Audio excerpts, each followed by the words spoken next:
Mais alors s'il y a, allez, bon, il y a peut-être un truc qui m'énerve, c'est justement alors, mais c'est toujours dans la circulation, parce que dans la vie je m'énerve rarement, alors je suis comme plein de gens, donc avec cette bête tendance à m'énerver bêtement dans la circulation.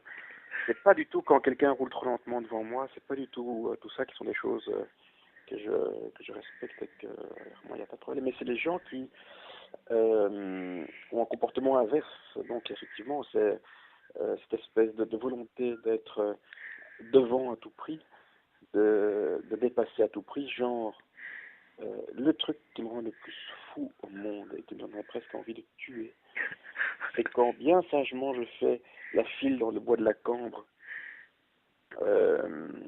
sortie, et que je me mets dans la file, quelquefois une longue file qui peut durer 10, 15 minutes avec des enfants que je ramène de l'école et qui ont aussi envie d'être à la maison et qui ont faim, et qui a des espèces de... Non, je vais pas dire des gros mots, c'est des gens qui dépassent toute la file et qui essaient de s'intercaler par la gauche, vous voyez ce que je veux dire? C'est un truc qui me rend dingue. C'est un truc qui me donnerait envie de sortir de la voiture et de leur arracher leur rétroviseur et de leur faire très mal. J'ai toujours tendance à croire que c'est vraiment,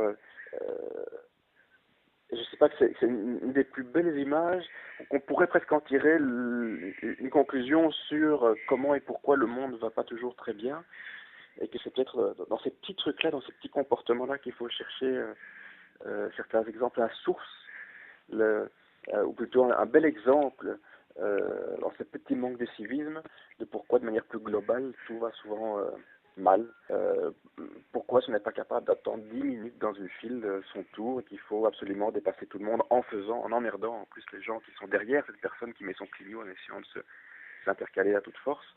Pourquoi est-ce que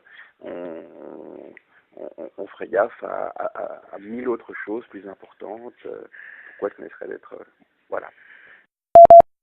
Sinon, j'ai tendance à accepter tout. J'accepte très très bien les travaux qui durent des mois et on n'a pas le choix et bon, c'est comme ça. Et j'ai tendance à me dire que c'est pour un mieux. Donc on ferme à peu près toutes les rues par exemple, j'habite dans le fond d'Uccle et je crois que sur les 4 rues qui me permettent d'arriver chez moi, il y en a 3 qui sont fermées depuis des mois.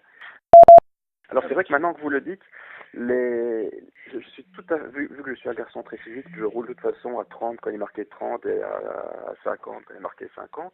Les brises-vitesses qui mesurent 1,50 m de haut et qui bousillent ma vieille bagnole depuis des mois, ça m'énerve aussi. Il n'y a pas un ingénieur qui peut un jour calculer... D'autant que les voitures très chères, elles ont des systèmes anti-brise-vitesse comme ça. J'avais un copain qui avait une voiture très chère et qui arrivait à passer avec sa voiture très chère sous les brises-vitesses en mode brise-vitesse. Et moi, avec ma vieille bagnole, évidemment, ça brisait la vitesse et la bagnole par la même occasion. Alors, c'est pas une voiture très écolo, malheureusement. Donc, c'est une vieille Toyota Corolla modèle 1992. Donc, ça fait 18 ans que je l'ai maintenant. Alors, ça, c'est super solide. J'ai juste dû changer une fois l'embrayage, mais sinon, ça tient bien. Ça commence un tout petit peu à consommer de l'huile et de l'essence. Mais bon, les auteurs, les chroniqueurs, tout le monde croit qu'ils gagnent des milliers et des cents, mais bon, là j'attends je sais pas moi, de faire un best-seller et Oui. je ferai une autre Toyota, je crois.